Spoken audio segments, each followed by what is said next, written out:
श्री राधा माधव के चरण कमल का स्मरण करते हुए आप और हम मिलकर के इस भागवत महापुराण के आज पंचम दिवस में प्रवेश करते हैं।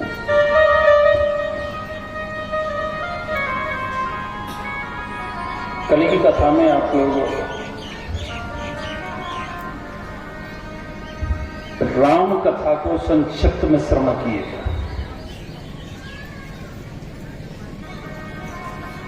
रामचरितमानस एक ऐसा महासागर है कि इसमें जो प्रवेश कर जाएगा उसका उससे निकलना असंभव है।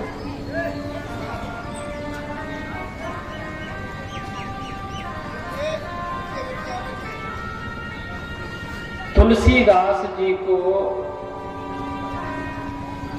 एक संत बोले, इधर हनुमान जी बोले हनुमान जी, अगर किसी के पास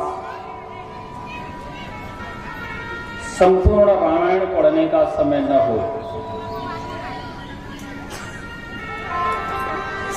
ऐसी कौन सी चौपाई है जो संपूर्ण रामायण का सार ही एक चौपाई में प्रवेश कर गया हो, पूरी रामायण ही एक चौपाई में लिखी हो, ऐसी कौन सी चौपाई है?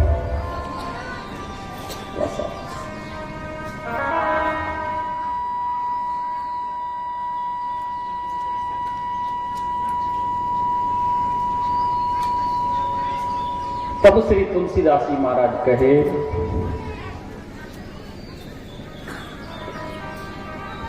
कि हे हनुमान, जहां सुमति वहां संपत नाम, जहां कुमति तहां विपत्ति निराम। संपूर्ण रामायण इसी एक चौपाई में समाहित है। जहां सुमति वह संपत्ति नाना, जहां सुमति है, सुमति थी अयोध्या जी में, चारों भाई एक, कहते हैं ना, चार जिस्म एक प्राण, चार शरीर अवश्य थे लेकिन प्राण उनका एक ही था। तो देखा राम जी लंका विजय प्राप्त करके आए, कुमति लंका में थी, जो अपने ही छोटे भैया को लात मार के बाहर निकाल दिया, अपने ही जीजा को मार दिया।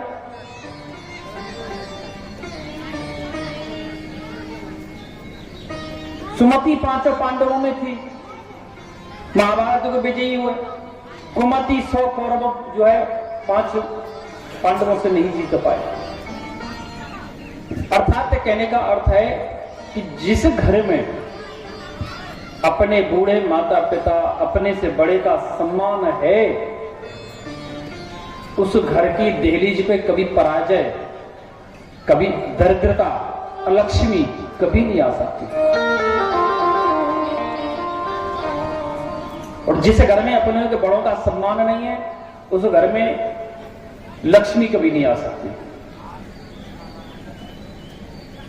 अपनों का तो बड़ों का सम्मान ही नष्ट हो गया।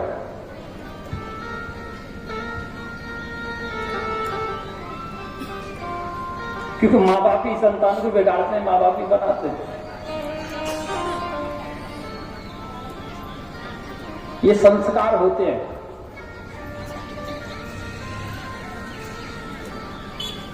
अगर एक पड़ोसी ने हमारे बेटे को कहीं भी मार्केट में, चौराहे पे है, चौक में, किसी लड़ाई झगड़े में डांट दिया, धूप दिया, तुम लठ लेके उसके दरवाजे पे चढ़ जाते हैं।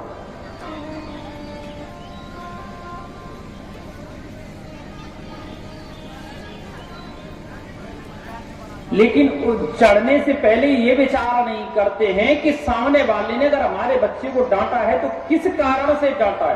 पहले मूल कारण पता करना चाहिए। हो सकता है कि उसको हमारे बच्चे के अंदर कोई गलती दिखाई दी हो, तब ना डांटा होगा। क्योंकि बिना विचारे जो करे सो पाछे पछताए।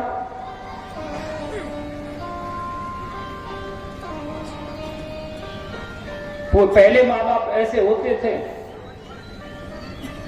कि बेटा अगर स्कूल में गुरुजी ने पीट भी दिया, मार भी पड़ गई ना, तो डर की वजह से घर आके नहीं बताता था। उसे पता है कि यहां तो गुरुजी ने मारा है थोड़ा, और घर जाके बता दिया कि गुरुजी ने मुझे मारा है, तो माँ बाप उससे भी चौगुना मारेंगे, ब्याज समेत मारेंगे।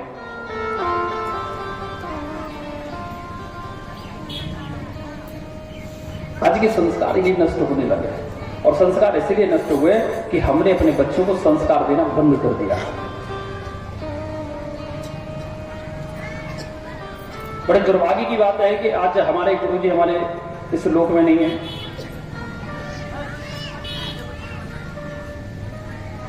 एक हमारे लिए गॉड, जो ब्राह्मण कुल में सबसे उच्च कोटि का ब्राह्मण माना जाता है शास्त्रानुसार।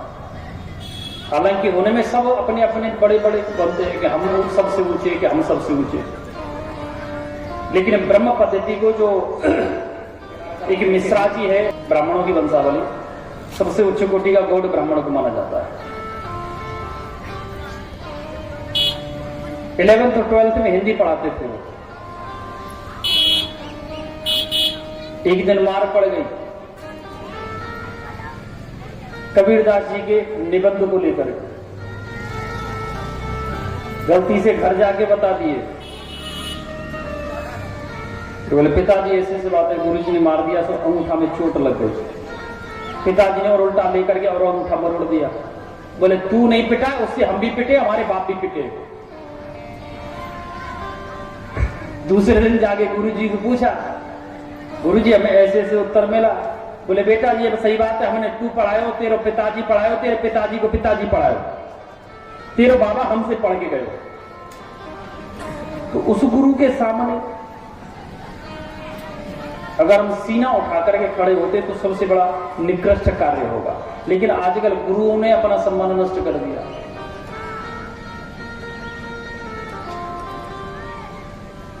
कहते बिना विचारे जो करे सो पाछे पछता है। हम गलती करते हैं, पड़ोसी ने अगर हमारे बच्चे को डांट भी दिया तो हम उससे लठ बजा देते हैं कि बोले देखो हमारे बेटे को क्यों डांटे आप, ढका रहने दो उसको, ढका रहने, हमारे बेटे को क्यों मारे। अरे भाई आपके बेटे से दुश्मनी नहीं है, वो आपके बेटे को शिक्षा देने के लिए मारा, शिक्षा देने के लिए डांटा, उसने अपना जाना तब उसको डांटा। एक राजा था, राजा के पास बहुत सुंदर तोता था, जान देना। बिना किसी मूल कारण के जाने हम निर्णय लेते हैं वो हमारे लिए दुखदायी होता है। एक राजा साहब थे, राजा के पास एक बहुत सुंदर तोता था, बहुत अच्छी बोली बोलता था, उसके साथ सत्संग करते थे राजा। एक दिन तोता के मन में आया, बोला कि महाराज अगर आपकी आज्ञा हो तो मैं अपने माता पिता से मिलने के लिए चला जाऊं। राजा दुखी हो गए, बोले मित्र आप जाओगे तो मैं कैसे रहूंगा, आपके बगैर नहीं रह पाऊंगा।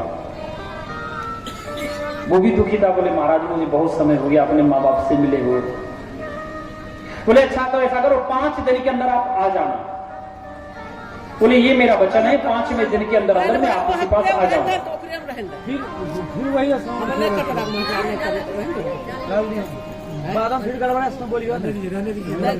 5वें दिन जो है मैं आ जाऊंगा। तो जो है तोता चला गया, बड़ी प्रसन्नता से जंगल में अपने माँ बाप से मिला, और 5 दिन की अवधि पूरी हुई। अब उसका जाने का मन आया कि बोले मुझे जाना है, राजा को मित्र को मैं जब अपना वचन दिया हूँ जाना पड़ेगा। वो वहां से उड़ा, तो उसके मन में आया कि मैं अपने मित्र के लिए कुछ उपहार लेके चलूं। रास्ते में एक अमृत पहाड़ पड़ता था, उसपे अमृत फल लगे हुए थे। पेड़ पे पहाड़ी पे गया, गाछ पे बैठा, वहां से फल तोड़ा, तब तक उसको रात होने लगी। उसने मन में विचार किया कि अब ऐसा करता हूं, यही विश्राम करूंगा आज, तो प्रातः काल चल जाऊंगा। फल को अपने पास रख करके वो सुख वहीं सो गया। रात में न जाने कैसे कोई सर्प आया और वो फल को मुख मार दिया। तोता को पता नहीं है। तोता वही फल लेकर के पैरों से पकड़ा और राजा के पास गया। बोले महाराज देखो मैं आपके लिए उपहार लेके आया हूं। बोले क्या उपहार है? बोले अमृत फल लाया हूं और इसे आप खाइएगा तो आप हमेशा अमर रहिएगा, युवा रहिएगा, आप वृद्ध कभी भी वृद्ध नहीं हो पाएंगे, बूढ़ा नहीं होंगे। मंत्री को शंका हुई। मंत्री बोला महाराज पहले से फल की परीक्षा कर लो। गलती से वो फल का थोड़ा सा टुकड़ा काट के कुत्ते को डाला, कुत्ता खाया, कुत्ता मर गया क्योंकि वो तो विषैला हो चुका था। अब राजा को आया क्रोध। राजा ने समझा कि ये मेरे प्राण हरण करने वाला था, अपनी तलवार से तोता की नार काट दी, जिससे तोता मर गया। उठा के वो फल जंगल में फेंक दिया। कुछ समय के बाद जंगल में उसी फल के बीज से एक गाछ उत्पन्न हुआ, उसमें फल लगने लगे। राजा ने उसकी पहरेदारी लगा दी। बोले इस फल को मत खाना, ये जहर का फल है, जहरीला गाछ है। लेकिन ठाकुर जी से इच्छा से एक जगह साधु महात्मा निकल रहे, उन्हें थकावट हुई, उसी पेड़ के नीचे सो गए। जब जगे तो भूख लगी, फल पड़े हुए थे, उठाए और फल खा गए। साधु बूढ़े से जवान हो गए। अब राजा को बड़ा पश्चाताप हुआ कि फल हम जो विषाक्त फल समझ रहे थे, ये विषाक्त फल नहीं है, ये तो अमृत फल है।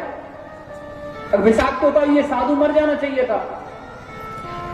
इसका मतलब मैंने गलती किया जो अपने मित्र सुख का गर्दन काट दिया। कभी कभी हम बिना विचारे कार्य करते हैं, तो यही हमारे लिए दुखदायी होता है।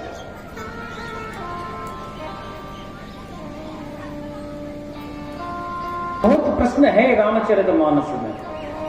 प्रत्येक चौपाई एक मोड़ पर लाकर के खड़ी कर देती है। और साधारण सा प्रश्न है, अगर हम ये प्रश्न करें कि रामायण में कितने कांड हैं? 7 कांड है, ठीक है। बाल कांड है, अयोध्या कांड है, अरण्य कांड है, किष्किंधा कांड है और लंका कांड है, सुंदर कांड है और उत्तर कांड है। 7 कांड है। बाल कांड में भगवान की बाल लीला है। अयोध्या कांड में वनवास की जो अयोध्या की लीला है, वनवास गमन है।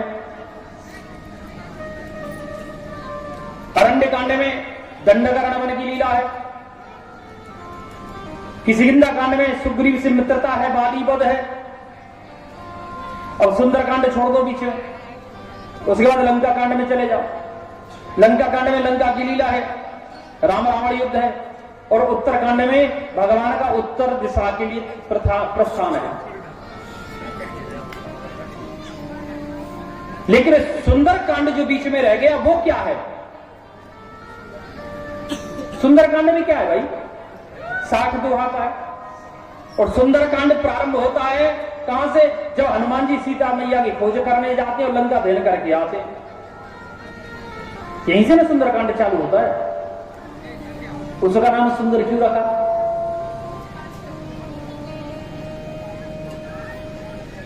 अयोध्या में अयोध्या की लीला है, बालकांड में बाल लीला है, अरण्य कांड में दंडकारण्य की लीला है, किष्किंधा कांड में किष्किंधा की लीला है, लंका कांड में लंका की लीला है, उत्तर कांड में उत्तर लीला है। लेकिन सुंदर कांड में ऐसा क्या है? उसमें तो किष्किंधा भी मिक्स है, मिला हुआ है, और लंका भी मिली हुई है। तो उसको लिखना चाहिए था किष्किंधा लंका कांड। इसका मूल अर्थ श्री तुलसीदास जी बताए कि जो लंका है एक त्रिकुटाचल पर्वत पे बसी हुई है। त्रिकुटाचल के 3 शिखर हैं। एक शिखर का नाम है सुबैल,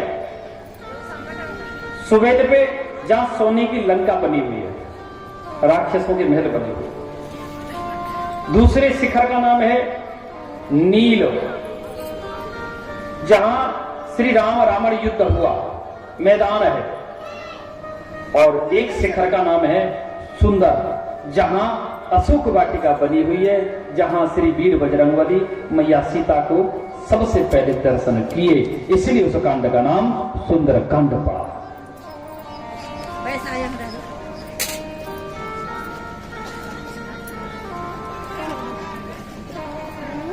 अभी हम बोले जहां कुमति, जहां विपत्ति निदान, कुमति लंका में वो कैसा साला जो अपने जीजा को ही मार दिया। लंकापति रावण ने अपने जीजा यानी शूर्पणखा के पति को मार दिया, सिर्फ भ्रम में आकर के, गलती से।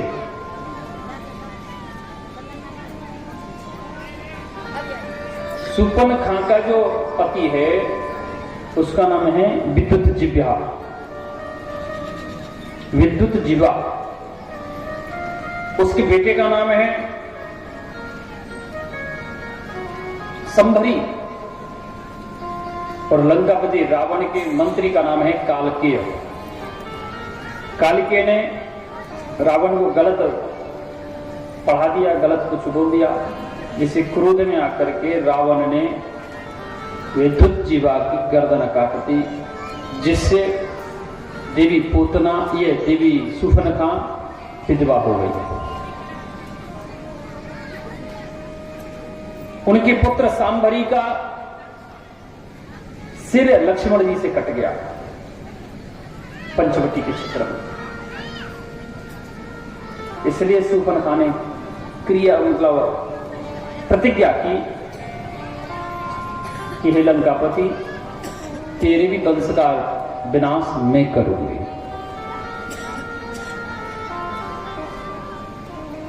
और फिर उसको तो ये तो दोबारा में श्राप मिला है, लंकापति रावण को तो पूर्व जन्म में ही श्राप मिल चुका था। माता सीता एक ऋषि कन्या थी, वो तपस्या कर रही है, तो जाकर के लंकापति रावण बलात् उनको अपनी पत्नी बनाना चाहा। जबरदस्ती सीता हरण की तरह उस ऋषि कन्या का हरण करना चाहा। उसने उनके केस पकड़ लिए। ऋषि कन्या ने केस को काटते हुए कहा कि रे दुष्ट, तूने इस शरीर को पवित्र कर दिया है, इस शरीर नहीं रहेगा, लेकिन तेरे वंश का मूल विनाश का कारण मैं बनूंगी। माता सीता बन करके आई।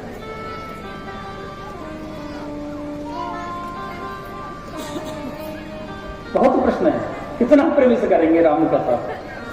कभी कभी आपने देखा ना कि सीता मैया को जब लंकापति रावण अशोक वाटिका में डांटता है, उनको कष्ट देता है, कहता है कि मुझे तुम वर्ण करो अन्यथा मैं मार दूंगा, तो हमने कभी कभी देखा होगा जो श्री रामानंद सागर जी ने जो रामचरित रामायण दिया है, उसमें देखा होगा कि माता सीता एक दुबरी का तिनका उठा करके ओट से बात करती है, उसको अपने मुख के सामने लगा करके रावण से वार्तालाप करती है। डायरेक्ट वार्तालाप नहीं करती। क्यों नहीं करती? कभी विचार किए इस बात का? पता है सीता मैया जो दुबरी का तिनका लगा के बात करती है, क्यों करती है?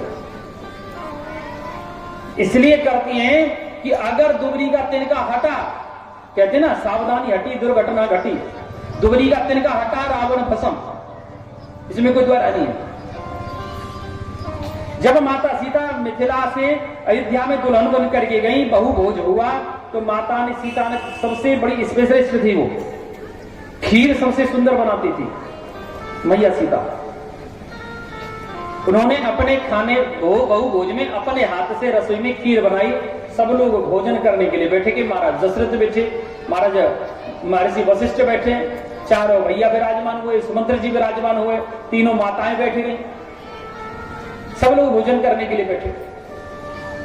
अनायास हवा का झोंका आया तो एक दुबरी का तिनका तरण महाराज दशरथी खीर में गिर गया। माता सीता को क्रोध आ गया, अरे दुष्ट, तूने तो मेरे पिता की खीर को नष्ट कर दिया। क्रोध में माता सीता ने उसको निहारा, निहारते ही वो दुबरी का तिनका जो था जल करके भस्म हुआ और उसी खीर में मिल गया। ये राजा दशरथ जानते थे। जो राजा दशरथ माता सीता को अपने कक्ष में ले गए, बोले पुत्री, मैं आज बहु भोज है तो मुझे देना चाहिए, लेकिन आज मैं आपसे कुछ मांगता हूं, आप मुझे दीजिएगा। बोले पिताजी, आप जो मांगेंगे सो मैं आपको दूंगी। बोले कहा कि मुझे वचन दो कि जिस प्रकार से आपने आज मेरी खीर में पड़े हुए दुबरी के तिनका को निहारा है, ऐसे कभी भी आज के बाद अपने दुश्मन को भी मत निहारना, अन्यथा वो आपकी दृष्टिपात होती भस्म होकर के मर जाएगा, नष्ट हो जाएगा, नष्ट हो जाएगा। माता सीता अगर रावण को निहारती तो वह भस्म हो जाता। वो जानती थी राम जी का काम अधूरा रह जाएगा।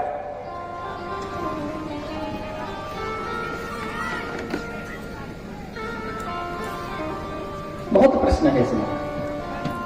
राम कथा को तो जो राम कथा ही किया जाए तो ही होता है। भागवत महापुराण में संक्षिप्त में दिया जाता है राम कथा।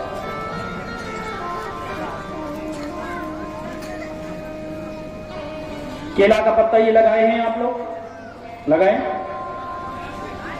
इसके बीच में आपने देखा होगा जितनी भी वनस्पति है, केला का पत्ता ही एक ऐसा है जो एक दूसरे से जुड़ा हुआ होने के साथ साथ अलग अलग है। देखा होगा बीच में एक नाली जैसा बना हो, एक लाइनिंग बनी होती है, वो भी राम जी की कृपा है। रावण वध के बाद राम राज्य की स्थापना हुई, बहुत बड़ा आयोजन हुआ भोजन का, पूरी अयोध्या गई, पूरे अयोध्यावासी बैठे तो किष्किंधावासी भी आए। सुग्रीव जाने गए, जामवंत बोले देखो सुग्रीव, देखो हमारी बंदर सेना बड़ी नटखट है, अगर किसी को क्रोध आ गया ना तो एक दूसरे की पत्तल खींचने में एक दूसरे को खा जाएंगे लोग। और बंदर होती है ऐसे, क्यों कहा जाता है, भागवत महापुराण कहती है बंदर और ब्रजवासी एक ही अस्थि पंजर से बने होते हैं, दोनों में एक ही हड्डी है, परमात्मा एक ही जैसी हड्डी लगाया है। जैसा बंदर में है वही ब्रजवासी में, पूरे धरती के मनुष्य में नहीं है, एकमात्र ब्रजवासी में।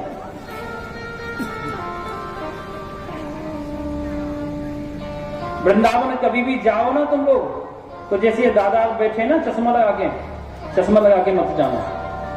माता जी चश्मा गायब हो जाएगा, बिना चश्मा के आपको आना पड़ेगा। 5 मिनट के लिए आपका चश्मा आपके सामने होगा, लेकिन इतने में अगर आपने 10 रुपया की फ्रूटी खरीद करके दे दिया उसको तो मिल जाएगा चश्मा, अन्यथा तोड़ देगा बंदर। पलक झपकते चश्मा गायब कर देता है आंखों से, पलक झपकते।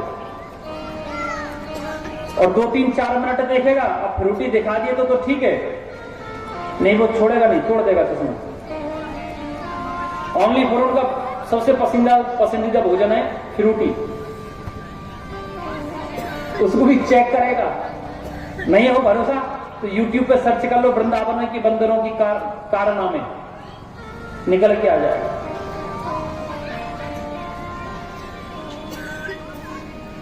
जब भोज हुआ अयोध्या जी में तो सबको बैठाने के चक्कर में हनुमान जी रह गए अकेले। भगवान राम चाहते कि मैं अपने हनुमान का मान बढ़ाऊं, जगह नहीं बची बैठने के लिए। भगवान राम माता पृथ्वी को आज्ञा दिए कि देवी हनुमान के बैठने के लिए मेरी बगल में जगह बनाओ, तो माता पृथ्वी ने जगह दे दिया। अब पत्तल भी नहीं बची, क्योंकि अब तो हम करते हैं लोहे के बर्तनों में भोजन। पहले होता था, कहीं होता है केला के पत्ता पे भोजन किया जाता है और सबसे शुद्ध पत्तल माना जाता है विधि के अनुसार, शास्त्रानुसार। पत्तल खत्म हो गई, भगवान राम बोले कि हनुमान आप मेरे साथ भोजन करो। माता सीता जानती है कि हनुमान का पेट नहीं भरेगा।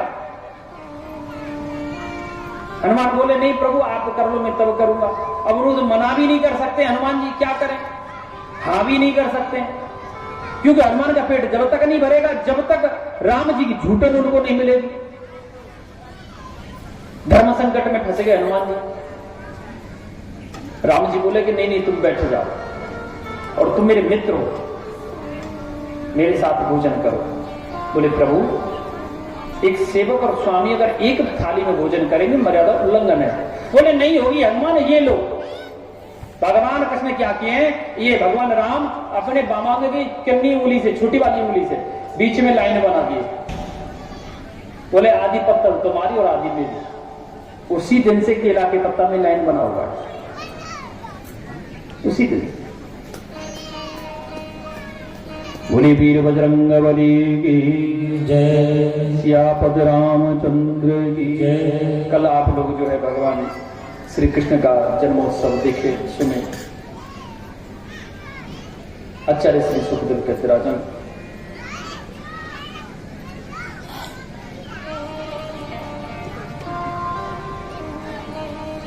के पुत्र हैं ब्रह्मा, ब्रह्मा के पुत्र हैं अत्रि, अत्रि के पुत्र हैं चंद्र, चंद्र के पुत्र हैं बुद्ध, बुद्ध के पुत्र हैं पुरुरवा। इन्हीं महाराज पुरुरवा के 6 पुत्र हुए, आयु, शतायु, सत्यायु, रय, विजय और जय। इसी वंश में हुआ गादी। और महाराज गादी के घर में कोई बेटा नहीं हुआ, उनके घर में एक बेटी हुई, मात्र एक बेटी हुई, जिसका नाम पड़ा राजकुमारी सत्यवती। माता सत्यवती का विवाह ऋषिक मुनि के साथ हुआ, जो आयुर्वेद आचार्य थे। 2 प्रकार की दवाई बनाए, एक अपनी पत्नी सत्यवती के लिए, एक अपनी सास के लिए। सास जो दवाई खाएंगी उससे उनको पुत्र पैदा होगा, लेकिन राजकुमार क्षत्रिय पैदा होगा, ध्यान देना आप। और जो अपनी पत्नी देवी सत्यवती के लिए बनाए, उससे एक साधु पुत्र पैदा होगा। लेकिन गलती से दवाएं बदल गई, मां की दवा बेटी खा गई, बेटी की दवा मां ने खा लिया, उनको पुत्र हुए उनको। जो महाराज गादी के घर में जो पुत्र हुआ, आगे चल करके ब्रह्म ऋषि के नाम से विख्यात हुए, जिसका नाम पड़ा ब्रह्म ऋषि श्री विश्वामित्र जी महाराज। बोलिए श्री विश्वामित्र जी महाराज की जय। और जो मां की दवा बेटी ने खाई, उनके घर में एक पुत्र हुआ। ऋषि की संतान, ब्राह्मण संतान होते हुए वो एक क्षत्रिय बन गया, जिसका नाम पड़ा राजा जमदग्नि। जमदग्नि का विवाह माता रेणुका से हुआ। रेणुका के 4 पुत्र हुए। सबसे छोटे पुत्र के स्वरूप में नारायण भगवान का अंश अवतार ब्राह्मण कुलभूषण भगवान परशुराम का प्रकट हुआ। बोलिए श्री परशुराम जी महाराज की जय। आचार्य सुखदेव कहते राजन, इसी वंश में आगे चल कर राजा नहुस हुए। नहुस के 6 पुत्र हुए, यति, ययाति, संयाति, आयत, विजय और कृति। आगे चल करके ययाति नामक जो पुत्र हैं, उनका विवाह दैत्य गुरु शुक्राचार्य की बेटी देवयानी के साथ हुआ। और इन्हीं माता देवयानी के गर्भ से एक पुत्र का जन्म हुआ, जो आगे चल करके यदु महाराज कहलाए। बोले श्री यदु महाराज की जय। यहां से ये चंद्रवंश जदुवंश कहलाया। और इसी वंश में आगे चल करके जो महाराज ययाति के सबसे छोटे पुत्र महाराज पुरु, इनके घर में करुणा के सागर राजकुमार का जन्म हुआ, जिनका नाम पड़ा महाराज दुष्यंत। दुष्यंत के विवाह माता शकुंतला से हुआ। इनके गर्भ से श्री करुणा के सागर भरत जी महाराज का प्रकट हुआ। बोली श्री भरत जी महाराज की जय। भारतवर्ष में 3 राम हुए, 3 ही भरत हुए। एक है मर्यादा पुरुषोत्तम भगवान श्री राम, एक है रोहिणी नंदन वसुदेव पुत्र श्री बलराम, एक है रेणुका नंदन श्री जमदग्नि पुत्र श्री भगवान परशुराम, एक है केकई नंदन भरत, दूसरे हैं ऋषभदेव पुत्र श्री जड़ भरत, और तीसरे हैं शकुंतला नंदन दुष्यंत कुमार श्री भरत। 3 ही भरत हुए। आचार्य श्री सुखदेव कहते राजन, आगे चल करके इसी वंश में एक राजा रंतिदेव हुए। और राजा रंतिदेव का वंश आगे बढ़ा तो कुरुवंश के नाम से विख्यात हुआ। कुरुवंश की 2 शाखाएं हुई, एक कौरव और एक पांडव कहलाए। इनका इतिहास आप लोग महाभारत के माध्यम से श्रवण कर चुके हैं। यदु महाराज के जो कई पीढ़ियों के बाद में एक देवमीड़ी नामक देवमीड़ी नामक राजा हुए।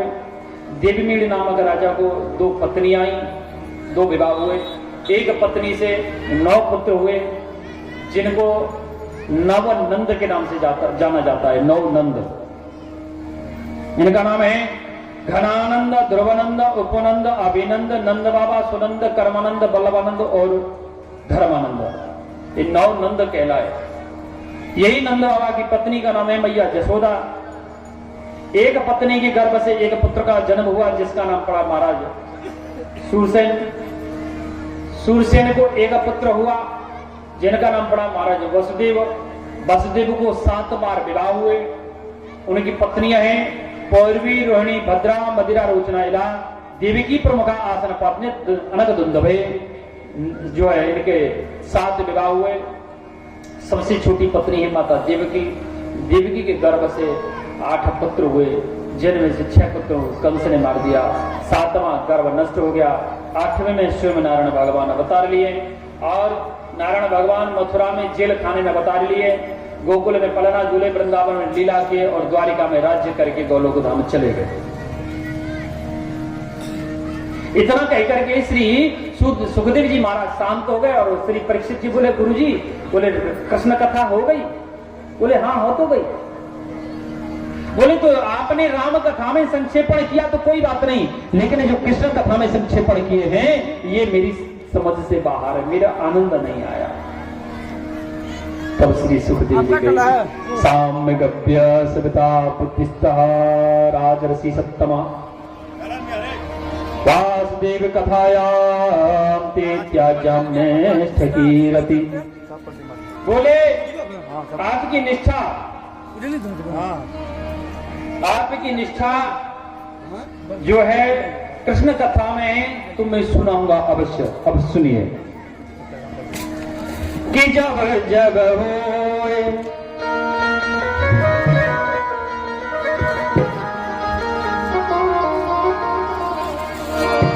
कि जब जब होए धर्म की हानि वाड़ई असुर अरब अभिमानी राम सिया राम सिया राम हे राम राम सिया राम हे राम। जब जब होए धर्म की हानि बाड़ई असुर अधम अभिमानी राम सिया राम जय जय राम राम राम सिया राम जय जय राम। तब धारी प्रभु विविध शरीरा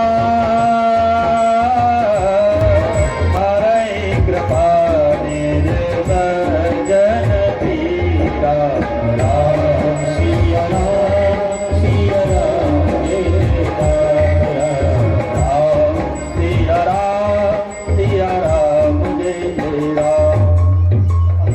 जब जब धर्म घटता है तब तब भगवान अवतार लेते हैं। आज सभी देवी देवता माता पृथ्वी को लेकर के श्री ब्रह्मा जी की शरण में जाकर के भगवान की स्तुति किए। भगवान को ब्रह्मा जी को समाधि लगी और समाधि में श्री ब्रह्मा जी कहने लगे कि वासुदेव ग्रहे साक्षात भगवान पुरुषपर गणेशदेति प्रत्यार्थ संभवन्तु स्त्रिय। बोले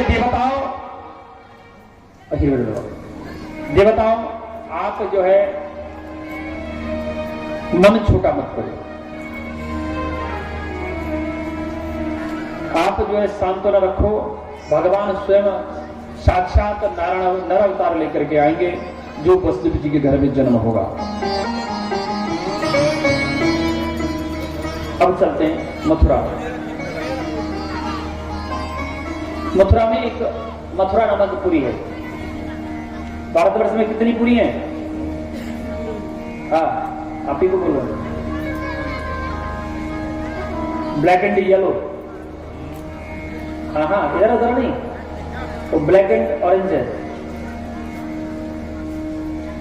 ब्लैक एंड येलो आपके बीच में बस नहीं आप ही को कह रहे हैं, ऐसे दूसरे को टच मत करो, आप ही को कह रहे हैं। चंदन। हाँ भारत में कितनी पुरी है?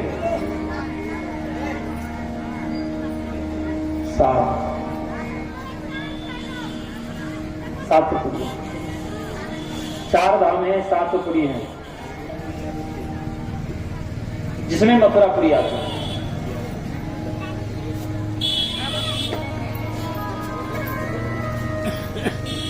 मथुरापुरी के एक राजा है महाराज उग्रसेन। उग्रसेन को कोई संतान नहीं है, उनकी पत्नी है माता पवन रेखा। पवन रेखा मैया शाम के समय वन विहार करने गई। वहां एक कालनेमी नामक राक्षस घूम रहा था। ध्यान देना, ये भागवत महापुराण का ये प्रसंग श्रीमद् देवी भागवत महापुराण से संबंध रखता है। माता पवन रेखा जंगल में विहार कर रही, कालनेमी राक्षस आया, उनके साथ च्यवन भोग किया। जैसे माता पवन रेखा गर्भवती हुई। पवन रेखा जब गर्भवती हुई, उन्होंने एक बच्चे को जन्म दिया जिसका नाम पड़ा कंस। क्योंकि यहां प्रश्न आता है कि देवकी मैया ने जो 6 पुत्रों को जन्म दिया, जिन्होंने आंख भी नहीं खोली, उससे पहले कंस मार दिया था। क्यों मार दिया भाई? क्या पाप किया था उन बच्चों ने? उन्होंने पाप किया था कि वो महर्षि ऋचिक की संतान 6 पुत्र जाकर के ब्रह्मा जी को उपहास करने लगे, मजाक उड़ाने लगे। तभी तो कहते हैं साधुओं का मजाक नहीं उड़ाना चाहिए दादा, संतों का मजाक नहीं उड़ाओ, सम्मान ना कर सके तो मजाक भी नहीं उड़ाना चाहिए। ऋषि मुनि के 6 पुत्र जाकर के श्री ब्रह्मा जी को मजाक करने लगे, तो ब्रह्मा जी श्राप दे दिए, दोस्तों तुम ब्रह्मा का जो साधुओं का अपमान कर रहे हो, जाओ उन श्राप दे दिया, राक्षस बन जाओ। 6 ऋषि मुनि के पुत्र कालनेमी नामक राक्षस के पुत्र आकर के बन गए। ये बात हिरण्याकश्यप को पता चल गई। हिरण्याकश्यप भविष्य का ज्ञाता था रामचरित्र, ये लंकापति रावण की तरह। उसे पता चला कि ये जन्म छोड़ करके अगले जन्म में ये मेरे पुत्र बनेंगे, तो ये तुम्हारी राक्षसी परंपरा को तोड़ रहे हैं। राक्षस नारायण भगवान से लड़ाई करते हैं और ये भक्ति कर रहे हैं, भजन कर रहे हैं। श्राप दे दिया, अरे दोस्तों तुमने राक्षसी परंपरा का अपमान किया है, जाइए मैं श्राप देता हूं कि आप अपने पिता श्री कालनेमी के द्वारा मारे जाओगे।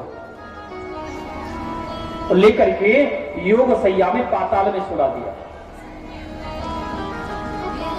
6 पुत्र, सतयुग चला गया, त्रेता चला गया, द्वापर जब आया तो द्वापर में माता देवकी के गर्भ से जन्म लिया और कालनेमी पवन रेखा के गर्भ से और कंस बन करके आया। तब 6 पुत्रों को कंस ने मारा। सबसे बड़े पुत्र का नाम था कीर्तिमान।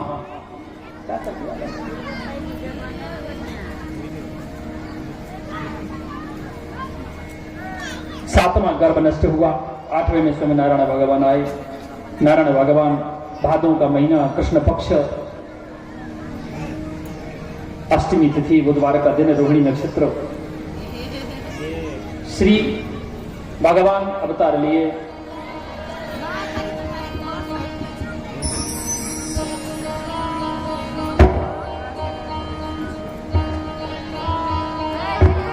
भगवान अवतार लिए तो भगवान सूप में रख करके श्री वसुदेव जी महाराज मथुरा से गोकुल लेके गए। कल आप झांकी के द्वारा दर्शन किए। तो आचार्य सुखदेव कहते राजन, जब भगवान श्री कृष्ण को, भगवान कृष्ण अवतार जब लिए, सारे पहरेदार सो गए। सूप में जैसे ही वसुदेव जी रखे, हथकड़ी बेड़ी खुल गई और लेकर के यमुना पार करके गोकुल में पहुंचे। वहां मैया जसोदा की बगल में सुलाए। मैया जसोदा ने एक बगल से कन्या को लेकर के वापस जेल खाने में आए। जैसे जेल खाने में प्रवेश किए, दरवाजे बंद हो गए, हथकड़ी बेड़ी लग गई और जब कन्या रोई तो पहरेदार जग गए। ध्यान देना, आचार्य सुखदेव कहते राजन, जब प्राणी परमात्मा के निकट जाता है तो संसारिक बंधन से मुक्त हो जाता है और जब माया के निकट जाता है तो संसारिक बंधन में बंधता हुआ, जकड़ता हुआ चला जाता है। जिस प्रकार से श्री वसुदेव जी जकड़ परमात्मा को लिए गोदी में तो मुक्त हो गए और जब माया को पकड़े तो जकड़ते चले गए। कन्या जब रोने लगी पहरेदारों की नींद खुली, जाकर के कंस को बताएं। कंस आया, देवकी की गोदी से कन्या को छुड़ा करके पत्थर में पटक करके मारना चाहा, तो कन्या उड़ करके आकाश में चली गई। अष्टादश भुजा वाहिनी सिंह वाहिनी माता जगदम्बा का रूप धारण कर ली। बोलिए श्री जगदम्बा सिंह वाहिनी मैया की। सिंह वाहिनी मैया कहने लगी, रे दुष्ट तू मुझे क्या मारेगा, तेरे मारने वाला तो ब्रजमंडल में जन्म ले चुका। चिंता में डूब गया कंस। पूतना नामक राक्षसी को बुलाया, कहा कि आज रात में जितने भी बच्चा जन्म लिए सबको मार दे। पूतना सुंदर स्त्री बन गई। सुंदर स्त्री बनकर के गांव गांव जाती, जिसका बच्चा गोदी देखती का आज रात में जन्म लिया, उसको गोदी में लेती, अपना स्तनपान कराती, बच्चा मर जाता। घूमते घूमते पूतना सीधी गोकुल में पहुंच गई।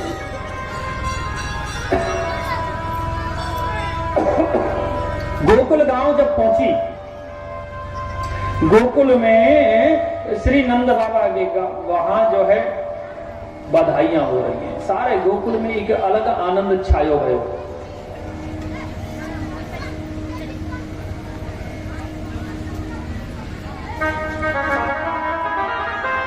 अलग आनंद छायो भयो। नंद बाबा 1.25 लाख गैया के सोने सींग पे सोना लगा करके दान किए। 7 सोने के पहाड़, 7 तिल के पहाड़ दान किए। सब बधाई गा रहे हैं कि बर्फी सी ब्रजनार बनी। ध्यान देना, जब लाला को जन्म भयो ना वृंदावन में, गोकुल में, तो एक अलग ही वातावरण बन गयो।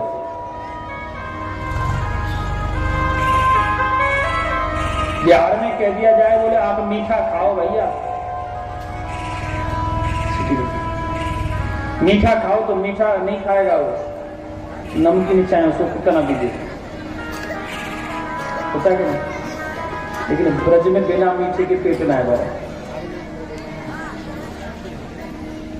अगर हम खाने पे बैठ जाए ना, वृंदावन की रबड़ी जो यहाँ तो मिलने वाली नहीं है, हमारे यहाँ की रबड़ी 3 पाव 1 किलो रबड़ी की मध्य में खा जाए अकेले बैठे। उसमें तो बच्चे की न बच्चे की, वो तो राम जी जाने। कि बर्फी सी ब्रजनार बनी, गुंजिया से गीत और गूंजा से ग्वाला। कि नंद महीप बने नमकीन, गोकुल गाम सब गरम मसाला। कि बर्फी सी ब्रजनार बनी, गुंजिया से गीत और गूंजा से ग्वाला। पेड़ा से प्यारे बने बलदेव जी, रस खीर सी रोहिणी रूप रसाला। रस खीर अर्थात जाकू आप लोग रसिया बोले, गन्ना के रस में खीर जो बनाई जाए बाबू रस खीर बोले, आप लोग रसिया बोले, है ना, रसिया बोले। कि रस खीर सी रोहिणी रूप रसाला। कि नंद महीप बने नमकीन, और गोकुल गाम सब गरम मसाला। और जायो जसोदा जलेबी सी नार ने, कि जायो जसोदा जलेबी सी नारी ने, या रबड़ी सी रात में लड़ुआ सो लाला। या रबड़ी सी रात में लड्डू सो लाला। कि आज ब्रज राजू की लाला को जन्म भयो था, मोद भयो अति सुखदाई। नाचे सुर किन्नरी और अप्सरा और चावरी, बाजत मृदंग और ढोल भी सुहाई। बाल कृष्ण लाल के दर्शन को पाए गाय, गीत सुर गाई और अमित लुटाइए। अरे देखो सखी आली नैन कीजिए निहाले सखी, क्योंकि नंद जू के द्वार आज बजत बधाइए। नंद जू के द्वार आज बजत बधाइए।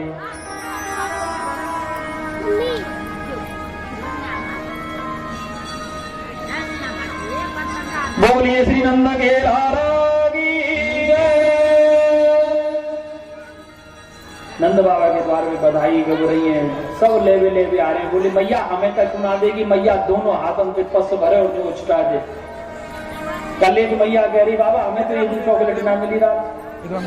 मैंने तो पहले इशारा करो कि कुछ बना लो सब लोग अपने जाके भागी में होगी वहां पे पहुंच जाएगी। का एक का तो ऐसे कहता हूँ चारों पहुंच जाए, लेकिन नहीं बनाए तो हम क्या करें।